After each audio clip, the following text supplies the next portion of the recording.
muddo 2 sano gudahood waa ma 2 sano kadib inay doorasho hal qof iyo hal cod ay dhacdo doorasho hal qof iyo hal cod ah dalkan ka dhici karto xildhibaanku ama siyaasigu ama madaxweynaha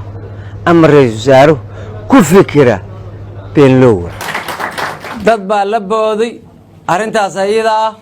waa qareereeyeen waxaa 2 sano lagu dariyay yiraahdeen ku darsiimay la boodboodeen beel caalam iyo adduunyo ay u garaaceen gurbaan wadankay ayay ugu baaqeen in gumaysi la geliyo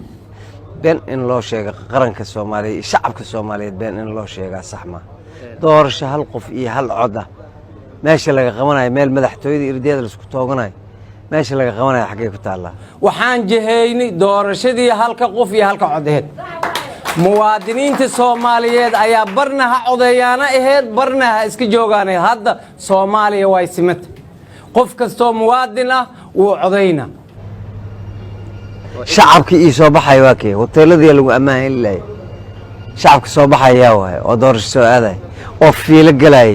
oo saf dheer galay xagee waa oo kadibna askar oo labisan dhinacayda ay ka ilaalinaysa yaa waa ilaan madaxtooyadii iyo SYL inta ka dhaxaysa ciidan laba ciidan oo cadu isku noolaayeen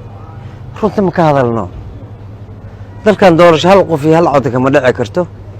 doorashada tii la qaban jiray muxuu ahaay ka soo bilaaw carta ilaa iyo muxuu ahaay xasan sheekh xiligiis 2016 la qabanay hadii la qabanay dadka ha loo sheego muxuu ahaay gobolada iyo muxuu ahaay caasimadihii iyo meelihii odayaasha aan ku aruurin lahayn ayaa aan raadinaya